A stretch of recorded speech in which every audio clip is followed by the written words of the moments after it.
Bharatiya Janata party के बिहार के प्रदेश अध्यक्ष भाई मंगल जी, विपक्ष के नेता श्री नंद किशोर जी और नवादा की सेवा के लिए प्रतिबद्ध, उत्साही, जुझारू उम्मीदवार मेरे परम मित्र भाई श्री गिरिराज जी, मंच पर विराजमान सभी वरिष्ठ महानुभाव और विशाल संख्या में पधारे हुए भारत के भाग्य विधाता मेरे भाइयों और बहनों,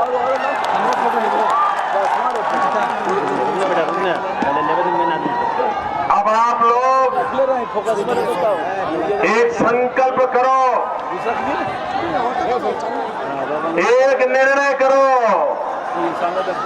अब न वादा।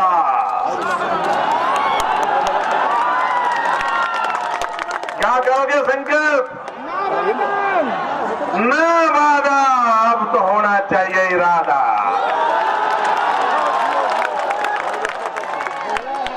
अब तक तो वादे ही चले न वादा में। भाइयों बहनों, मैं स्वयं इस क्षेत्र की सेवा करना चाहता हूं।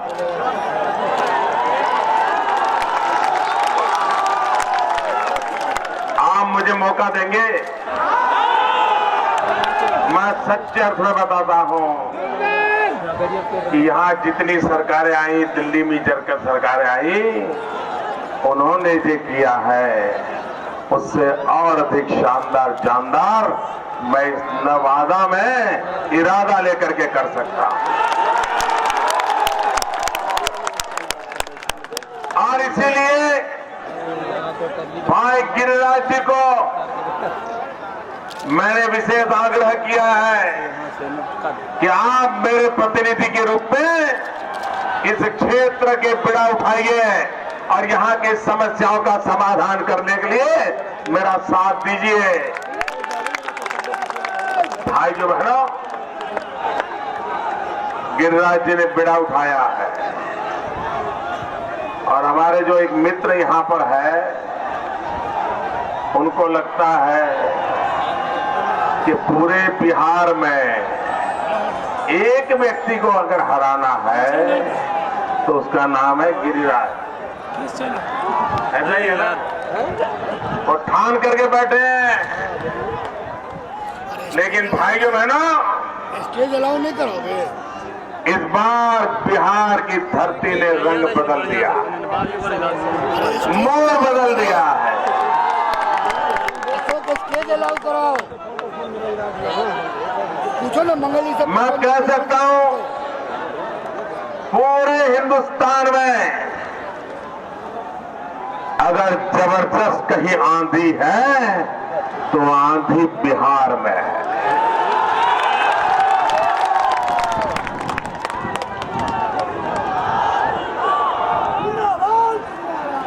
बिहार अब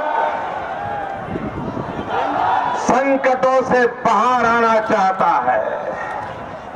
बिहार अब मुसीबतों से मुक्ति चाहता है। और इसलिए भाइयों बहनों, बिहार ने ठान ली है कि इस बार दिल्ली में जो सरकार बनेगी वो सरकार बिहार बनाएगा। ये बिहार का मूड है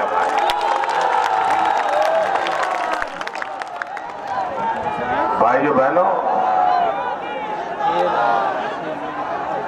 मैं जब 27 अक्टूबर को बिहार का मैंने मिजाज देखा था, मैं देश में चारों तरफ जाता हूं, 27 अक्टूबर का बिहार की जनता का मिजाज उसकी बात किए बिना रहता नहीं हूं। मैं हैरान था, बम धमाके हो रहे थे, धरती लहूलुहान हो रही थी, सरकार सोई पड़ी थी, आतंकवादियों का खूनी खेल चल रहा था।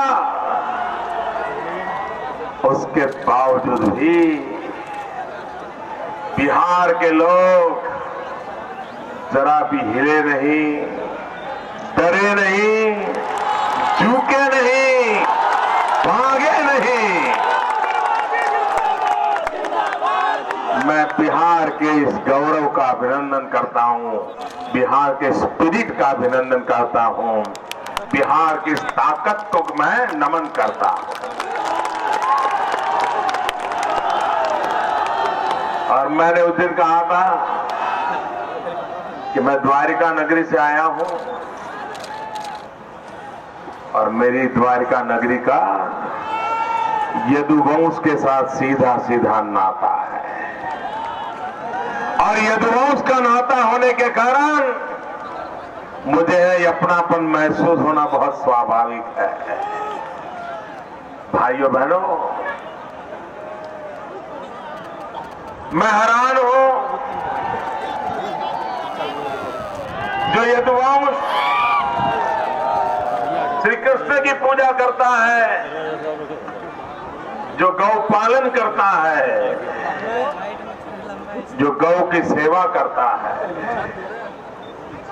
वो किन लोगों के साथ बैठे हैं? उनके नेता किसके साथ मिलकर के राजनीति कर रहे हैं? वो लोग जो इस हिंदुस्तान में पशुओं के कत्ले आम करने में गर्व महसूस करते हैं।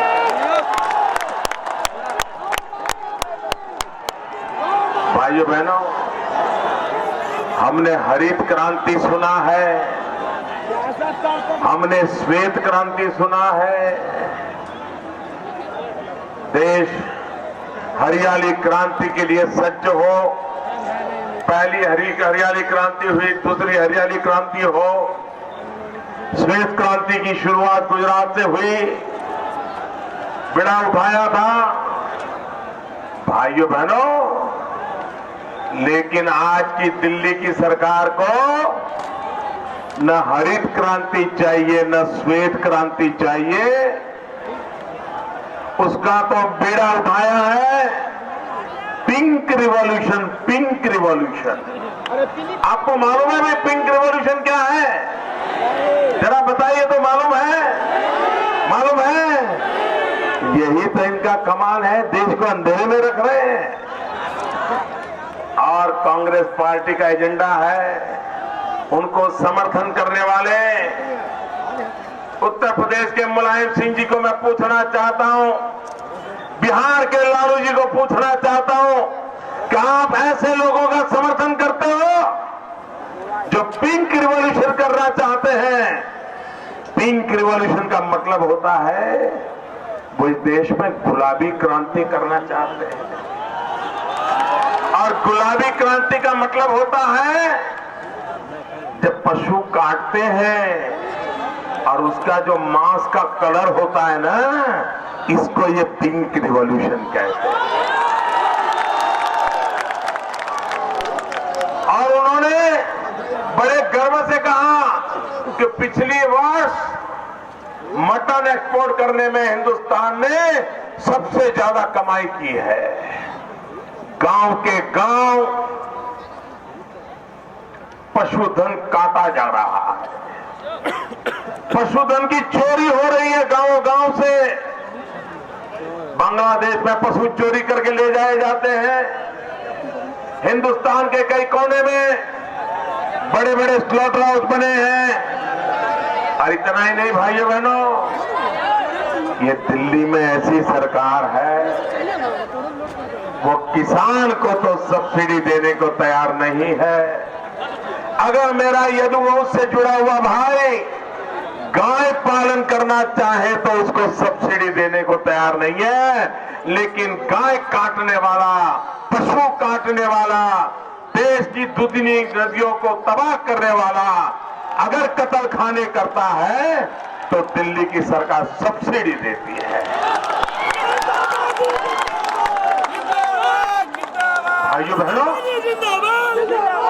मेरे यहाँ गुजरात में कॉटन की खेती होती है।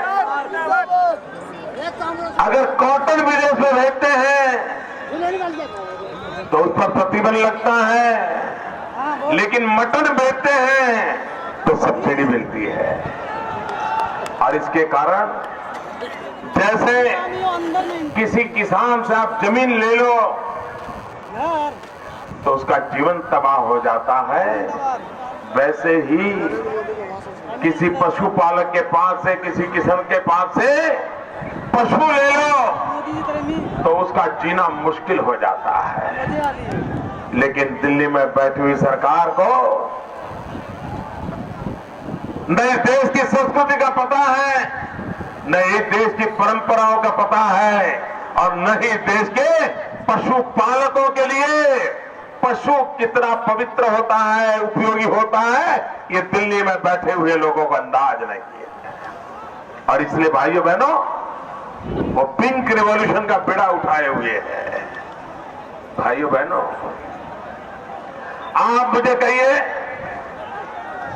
दिल्ली में 2004 से फोटो सर तो वो ऐसा भी नहीं सकते। मैडम सोनिया जी की सरकार है, 10 साल हो गए। आपके जीवन में कोई बदलाव आया है? ऐसे नहीं, पूरी ताकत से बताओ। आपके जीवन में कोई बदलाव आया है? आपके गांव में कोई बदलाव आया है? आपको सुरक्षा में कोई सुधार हुआ है? कानून व्यवस्था में सुधार हुआ है? नौजवानों को रोजगार मिला है? किसानों को खेत में पानी मिला है? माताओं बहनों को सम्मान मिला है? भाइयों बहनों, 10 साल के बाद अगर दिल्ली की सरकार आपको इतना नहीं दे पाई तो ऐसी सरकार को सहना चाहिए, ऐसी सरकार को रहना चाहिए, ऐसी सरकार को झेलना चाहिए। और इसलिए भाइयों बहनों, समय की मांग है कि हम हिंदुस्तान को कांग्रेस मुक्त करे, हिंदुस्तान को यूपीए से मुक्त करे। भाइयों बहनों, कुछ दिन पहले कांग्रेस पार्टी ने एक धोखा पत्र जारी किया, धोखा पत्र, घोषणा पत्र नहीं, धोखा पत्र। और उस धोखा पत्र में उन्होंने एक बात कही है कि अगर उनकी सरकार बनेगी तो वे 10 करोड़ नौजवानों को रोजगार देंगे। भाइयों बहनों, 2009 के चुनाव में भी कांग्रेस पार्टी ने 10 करोड़ नौजवानों को रोजगार देने का वादा किया था।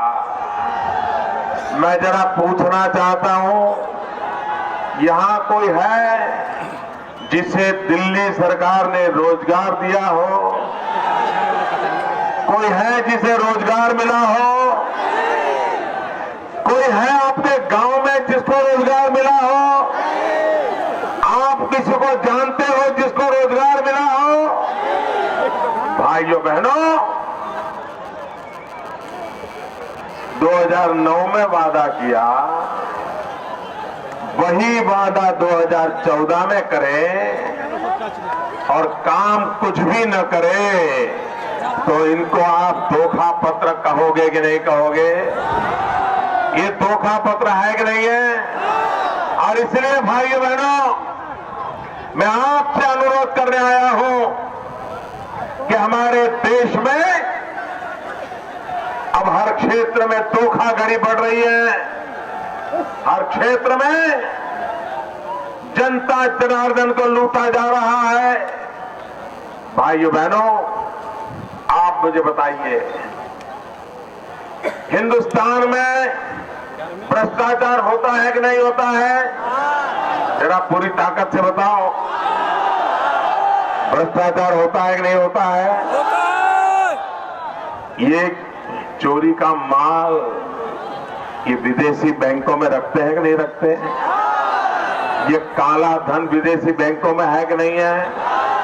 जरा बताओ तो, काला धन विदेशी बैंकों में है कि नहीं है? क्या ये काला धन वापस लाना चाहिए? विदेशों से पाई वापस लानी चाहिए। ये चोर लुटेरों के रुपये हिंदुस्तान के गरीबों को देने चाहिए। भाइयों बहनों, आप सब तो हाँ कह रहे हो, कोई ना नहीं कह रहा है। क्यों आप ना नहीं कह रहे हो? क्यों ना नहीं कह रहे हो? आप इसलिए ना नहीं कह रहे हो क्योंकि आपका तो 1 रुपया है ही नहीं। जब आपका रुपया विदेशों में नहीं है तो आपका हाँ कहने में क्या जाता है? तो ना कौन कहता है भाइयों? काला धन वापस लाने के लिए ना करने वाले कांग्रेस पार्टी के लोग हैं, दिल्ली में बैठी हुई सरकार के लोग हैं। उनको काला धन वापस नहीं लाना है क्योंकि ये चोर लुटेरों के पैसों की वो रक्षा करना चाहते हैं। और इसलिए भाइयों बहनों, मैं आज आपको वादा करता हूं, मैं आपको विश्वास दिलाता हूं कि दिल्ली में हमारी सरकार बनने के बाद देश को लूट करके जो रुपये विदेशों में ले गए हैं, वो काला धन विदेशों से वापस लाया जाएगा और गरीबों के कल्याण के लिए वो खर्च किया जाएगा। भाई, यहां हमारे एक विधायक महोदय मुझे बता रहे थे कि उनके क्षेत्र में सैकड़ों गांव ऐसे हैं जिन्हें पीने का पानी मुहैया नहीं हो रहा है, पीने का पानी नहीं मिल रहा है। पंचायत की पंचायतें पीने का पानी उपलब्ध नहीं है। आप मुझे बताइए भाइयों बहनों, आजादी के 60 साल के बाद आपको पानी मिलना चाहिए कि नहीं मिलना चाहिए? जरा बताइए, पानी मिलना चाहिए कि नहीं मिलना चाहिए? भाइयों बहनों, भाई उधर वो ड्रामेबाजी जरा बंद हो तो अच्छा होगा। हो गए फोटो सारे, प्लीज नीचे आइए सब लोग, आप नीचे बैठिए दोस्तों। बहुत फोटोग्राफी हो गई, आपकी फोटो कल छप जाएगी भैया। जरा कोई वॉलेंटियर है तो उनको नीचे बिठाइए और वो जगह मीडिया वालों के लिए खाली कर दीजिए।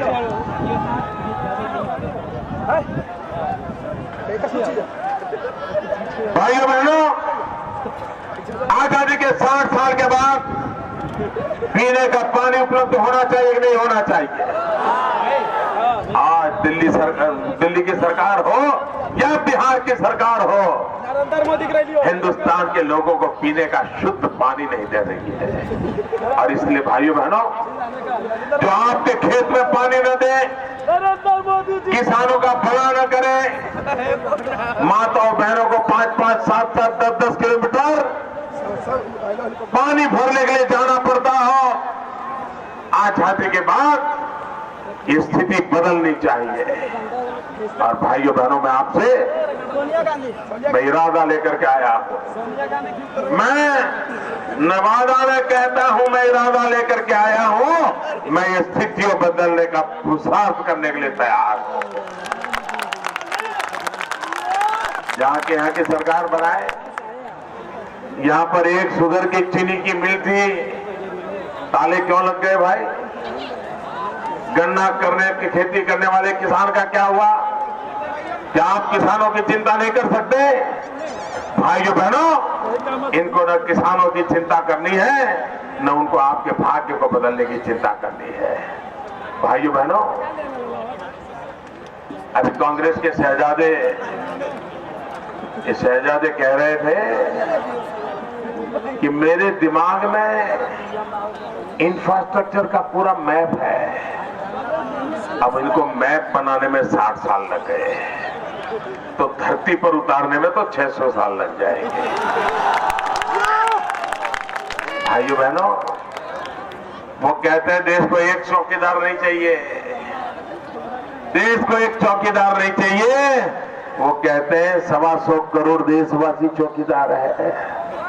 शाहजादे जी, आपके चौकीदार में सबसे पहला नाम किसका है? लालू जी। ये आपके चौकीदार, क्या बचेगा? आपके चौकीदार कौन? आदर्श घोटाला करने वाले महाराष्ट्र के अशोक चौहान, यही आपके चौकीदार है। अरे भाइयों बहनों, क्या कभी बिल्ली को दूध की रखवाली दी जा सकती है क्या? कुछ बचेगा क्या? ये दिल्ली में बैठे हुए लोग रखवाले भी ऐसे ढूंढ रहे हैं ताकि उनकी राजनीति चलती रहे, उनका कारोबार चलता रहे, जिसको लूटना है लूटता रहे, कांग्रेस की सुर से सलामत रहे। यही काम चला। भाइयों बहनों, आपने 60 साल तक शासक को चुना है, 60 साल तक शासक को चुना है। भाइयों बहनों, अब देश को शासक नहीं, देश को सेवक चाहिए, सेवक चाहिए। भाइयों बहनों, और मैं आपको वादा करने आया हूं कि मैं शासक नहीं, सेवक के रूप में आपकी सेवा करना चाहता हूं, और इसलिए मुझे आपके आशीर्वाद चाहिए। भाइयों बहनों, आपने कांग्रेस को 60 साल दिए हैं, देश को तबाह करने वालों को 60 साल दिए आपने। भाइयों बहनों, मुझे 60 महीने दीजिए, सिर्फ 60 महीने। मैं आपकी आशा आकांक्षाओं को पूरी करने में, परिश्रम करने में कोई कमी नहीं रखूंगा।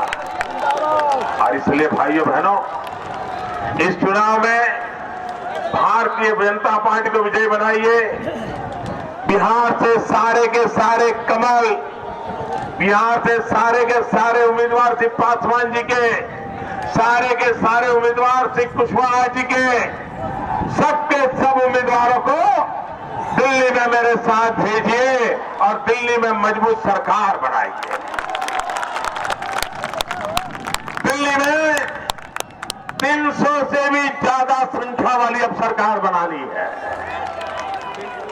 ताकि देश को एक मजबूत सरकार मिले, एक स्थिर सरकार मिले, एक विकास और प्रगति करने वाली सरकार मिले, निर्णय करने वाली सरकार मिले।